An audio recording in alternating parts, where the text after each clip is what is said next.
Jai Hind everyone. I, Suvarna Muzumdar, Assistant Professor in Electronics and Communication Department of Ajay Kumar Garg Engineering College, welcomes you on our next lecture, that is Logic Devices for Interfacing.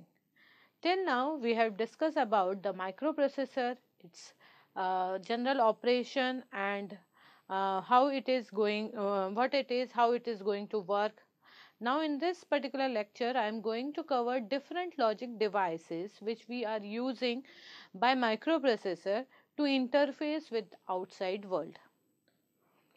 These are the logic devices that we have to use to interface microprocessor with outside worlds. Means microprocessor, as I told you, that it is an electronics device made up of digital circuit, digital gates, and it is a programmable device. But to communicate with outside world, with user, with programmer, or with any input output device, it has to communicate. And for interfacing, like with input output devices or with memory, it needs some extra circuits, or you can say the devices. These extra devices that we are using for interfacing microprocessor with IO devices as well as with memory are tri-state devices, buffer, bidirectional buffer, decoder, encoder, D flip-flop. We will see one by one these all devices. These all devices are digital devices. As I told you that microprocessor is a programmable electronics digital device, synchronized device. So here also we have to discuss about these devices which are digital in nature, or we can say it is made up of using different gates, basically using NAND and NOR gates, that is the universal gate. So first of all I will cover about the tri-state devices. This is the IC number, that is 74LS244. It is a tri-state device and it is an octal tri-state buffer. Octal stands for 8. So in this particular IC, sorry. Yeah. So in this particular IC number, that is 74LS244, we are having 8 gates. You can see here, okay, 1, 2, 3, 4, 5, 6, 7, 8. These are the inverters. Okay, these are used for controlling operation. These two buffer or this gate, not gate. This is used for controlling operation. So tri-state means, as I told or you are aware of that in digital we are having two things, 1 and 0. Okay, either the wire takes one logic 1, or you can say data is present, and 0, that data is absent, or vice versa. Here in this particular IC, the logic 1 is considered as low and logic 0 is considered as high. And the third tri-state, so the third state is high impedance state. Okay, in this high impedance state, the line is considered as with a high impedance, that is an open circuit. Neither it will carry 1, nor it will carry 0. Okay, this is the condition when we have to use in microprocessor, because sometimes the microprocessor don't want to communicate with outside world. It wants to process the data in itself only, and it needs some time so that it can process or manipulate that data which is inside its registers. So it does not want to communicate with outside world. So it wants the lines, or you can say the buses that carries the data or address, that buses should be at high impedance state. So to make that buses at high impedance state, we use this tri-state buffer. Okay, since this tri-state logic uses one signal that is known as enable. Whenever this enable signal is high, then only this device will work. If this enable signal is low, then this device will not work. Okay, so here you can see that it is 20 pin IC. This is VCC, that is supply, that is 5 volt, and you can see here that A5 is an input and Q5 is the output. Okay, corresponding to this. Just I am having this example. So this gate should be working only when there is a logic 0. When it is B is selected, then only we can have this connection. It will be connected. Otherwise, it will be considered as an open circuit, and there will be no output at the Q5 pair. Okay. So this is tri-state buffer. Here you can see it, there are two types of, we can say, tri-state buffer, in which one is enable high. If this enable is 1, then only the data, whatever the data present at input side will be reflected at output side. Second type of tri-state buffer is enable with logic, or you can say inverted logic, that it enable with but what I can say, it is enabled with a complemented version, that is whenever there is 0, whenever the inputs enable signal is 0, then only this data, whatever the data is available here, it will be reflected at output. Okay, so you can see that the two tables, the difference between two tables here, whenever the enable is 1, the A is reflected at Q. Okay, if it is 0, it is reflected as 0, if it is 1, reflected as 1. But when enable is 0, whatever will be the data at A, the output will be at high impedance, means there will be no output at Q. The reverse, or we can say the vice versa case, is with negative logic. Here the enable is not equals to 1, or we can say enable, whenever the enable is 0, it will work as a normal buffer. Whatever is the data at A, the data will be available at Q. 0, 0, 1, 1. But in case if enable line is 1, then it will be at high impedance state. Okay, so when a microprocessor wants to send or receive some data through data bus or address bus, in that case, if it is on negative logic, or you can say active low logic, then it will use this tri-state buffer. If microprocessor use active high logic, then this is used. Okay. Now, the tri-state buffer, the another example is that if we have to share the common data lines. As I told you, the microprocessor, let us take an example of 8085 microprocessor only. We will study it in detail in next lectures. But in 8085, we have some address bus and we have data bus. Okay. This address bus and data bus, is shared with all the input output devices which are connected with this microprocessor. So if I say if I have connected keyboard and I connected mouse, or I connected printer and I connected the monitor, 4 input output devices is connected with this microprocessor, then all these 4 devices will share the same data lines. Okay, microprocessor will send the data, or it can receive the data through this same data line only. Okay, but at a time only one input device or one output device will send its data to microprocessor or receive the data. So for that, sending and receiving a single data means we are sharing the common bus. So we are sharing the common data line. But if I have to connect keyboard, then I have to select this keyboard. So for selection of this keyboard, this signal must be 1. This enable line will be 1. So Q3 will be 1, then only the data from A will travel on this data bus. Otherwise, this will act as an open circuit and there will be no connection between the keyboard and the data bus. Similarly, if microprocessor wants the data to be sent to the printer, then first of all microprocessor has to select this printer. How this printer gets selected? By sending 1 at this line, indicating that printer is selected, and when printer is selected, the data from this buffer will be going to printer. Okay. So in this way, selection of input output devices has to be done. For selection, mostly or mainly we use decoder. We will see what type of decoder these we are using, but for selection purpose we use decoder, and when we have to use multiple devices on single common data bus, then in that case we use tri-state buffers.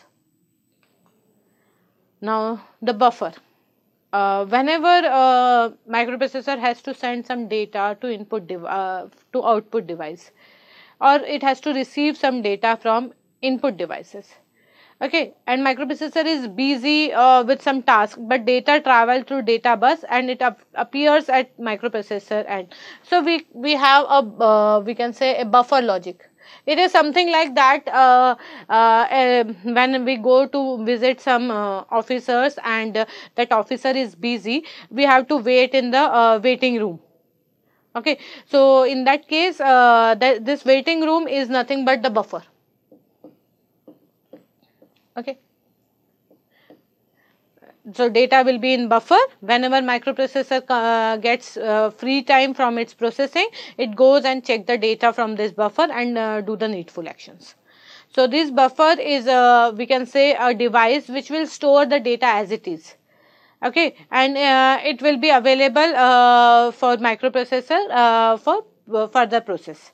Okay, so you can see that in this IC, you can see that this buffer, whatever data at A6, it will be available at Q6. There will be no control, there will be no enable line. There will be no enable line. So whatever be the data at A6, that data will be available at Q6 without any intervention. Okay, but from this Q6, the microprocessor will read the data depending on its time frame. Okay, and we can say that the buffer is used to increase the driving capability of any logic circuits. Okay, or you can say it is a driver. It will enhance the current or current capability of any circuit. Okay. Now there are another type of buffer, that is bidirectional buffer. Just try to understand from this circuit. Okay, and this is used in microprocessor for what I can say when data bus, because we say that microprocessor use bidirectional data bus. Bidirectional data bus means microprocessor can send the data as well as microprocessor can receive the data. So microprocessor send the data to any output device or to the memory, or microprocessor reads the data from any input device or the memory. So same data bus will be used for both the both way communication. So one time the data will be sent from input A, or you can say from the microprocessor, and that data will travel through this buffer 1 to B. Okay. Second time B will send the data through this buffer 2 and it will be received at A. So how we can do this? So for single path, it has to communicate in both the direction. So for that both direction we use this enable signal. Okay, so this enable signal will be, if it is at logic high 0 to 1, this is 0 to 1. In that case, this inverter will be, this is 1, if I say here it is 1, here it will be 0. So 1 means this buffer 1 is enabled. So whenever En is 1, the data will be flowing from A to B. Okay, and in that case here it is 0, so this buffer will be act as an open.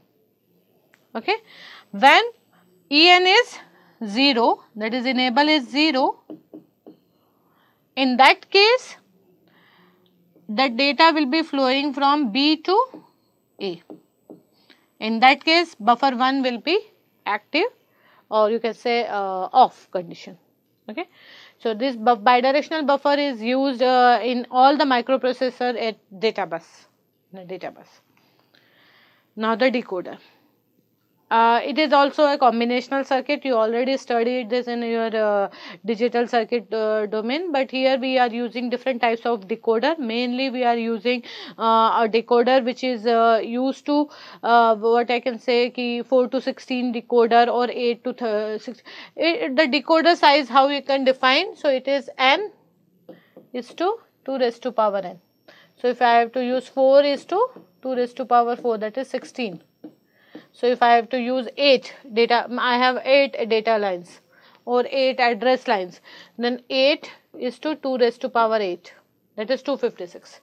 So this decoder, why we use this decoder? We use this decoder to select different inputs, different devices. Whenever as I told you earlier also, when we have to connect n number of input output devices with our microprocessor, we have to select at a time one input device or at a time one output device. In that case, we need this decoder circuitry to have a selection. It helps us to select which device has to be active at that particular instant of time. Okay. So here it is here 2 raised to power n. Okay. Now the reverse operation is to be done by encoder. The decoder is converting n input lines into 2 raised to power n output lines. In case of encoder, we are having 4 input lines. It is encoding the data. Okay, it is nothing but it is encoding the data. Okay, this encoder is used so that we can encrypt our data, or we can have different logics to decide whether we have to use which code for the microprocessor. For example, there are 4 data lines. So out of these 4 data lines, whenever there is data, suppose here the data is present at D1, then correspondingly the circuit will work and we are having an output at 0, 1. Okay. So we are encoding, we are assigning a code to particular input.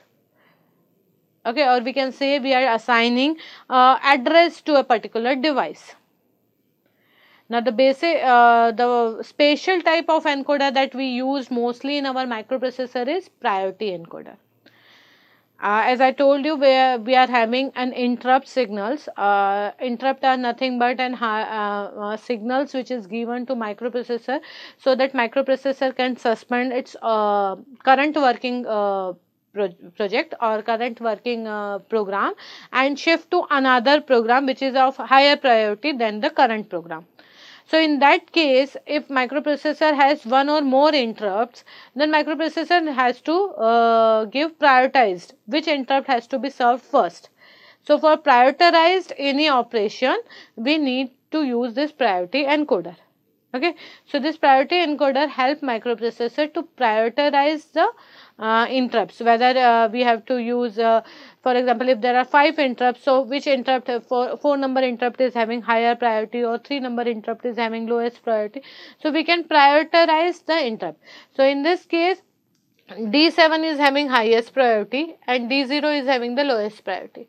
So if at a time, if suppose D4 is also present and D7 and D0, 3 interrupts are present, in that case the microprocessor first serves the program related to D7, and then it will go and serve the program related to D4, and then it will go and serve the program related to D0. So in this, microprocessor can using this priority encoder interfacing device, microprocessor can prioritize the task. Now the next interfacing device is D flip-flop. It is a sequential circuit. It is a flip-flop is nothing but a sequential circuit, clock driven circuitry, and it is used to store the data, or we can say the D flip-flop mainly used to design the registers.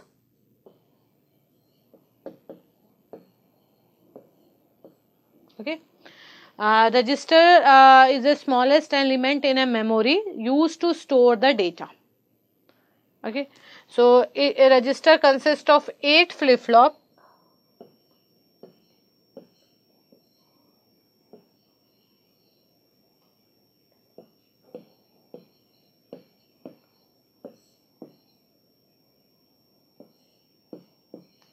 So this is nothing but a register.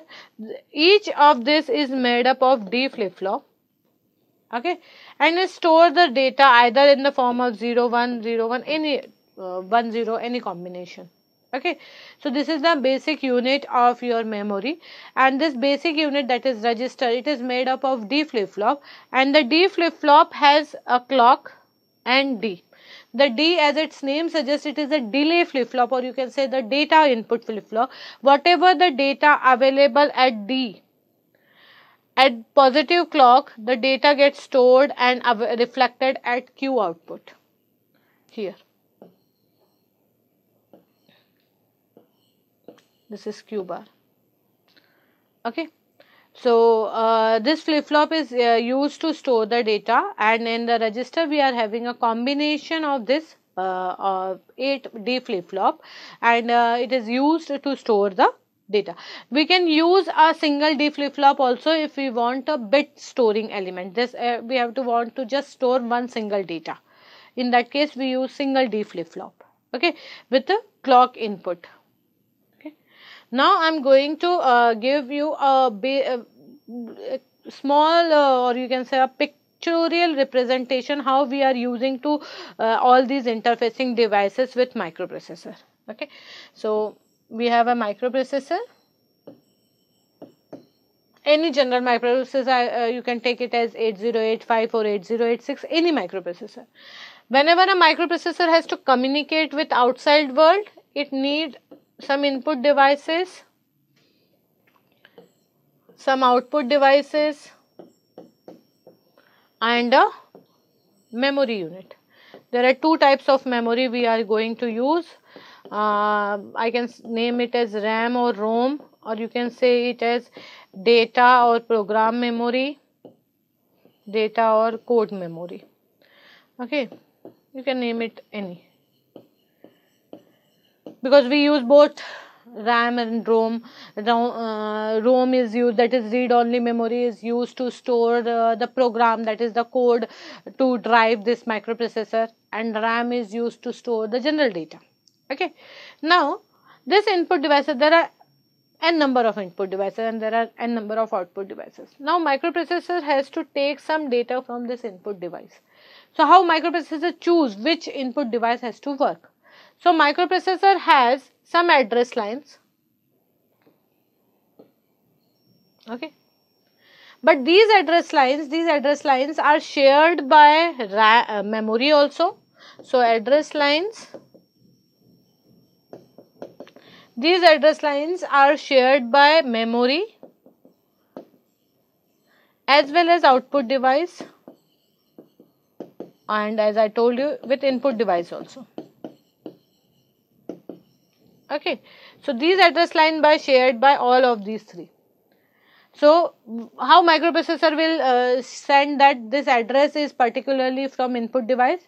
So for that microprocessor sends a control signal also. This is control signal. Okay, so when the address is sent by microprocessor on address bus, at that particular time, this address bus are also, I can say, used for some another task. So it uses some latch, or you can say tri-state buffer. Okay, this tri-state buffer will give the input to input device. Okay, now input device is ready to send the data. In that case, this input device send the data through data bus. So for that data bus, we are using the bidirectional buffer. The data bus we are using through bidirectional buffers. Okay, and the D flip flops that I told you, this D flip flop is available here as a register unit.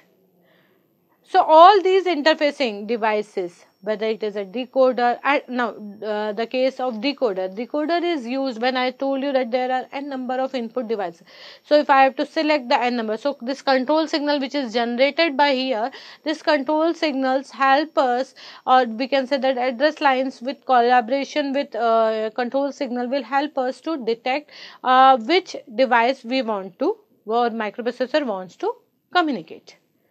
Similarly for output device also, if microprocessor wants to send some data, before sending some data, microprocessor has to select this output device. So for selection purpose, it uses a decoder, and this decoder has address lines also and some control signals also, and after that this decoder will select a particular output device, and after selection of that output device, the data will be sent from microprocessor through data bus. Now if a microprocessor has to communicate with memory, okay, again there are, as I told you, there are two memory, RAM and ROM. Again need microprocessor a decoder logic, which memory he has to select. Then Microprocessor has to send the address, so it needs a tri-state lines address buffer. Again, the data has to be sent, so it needs to communicate through bidirectional buffer.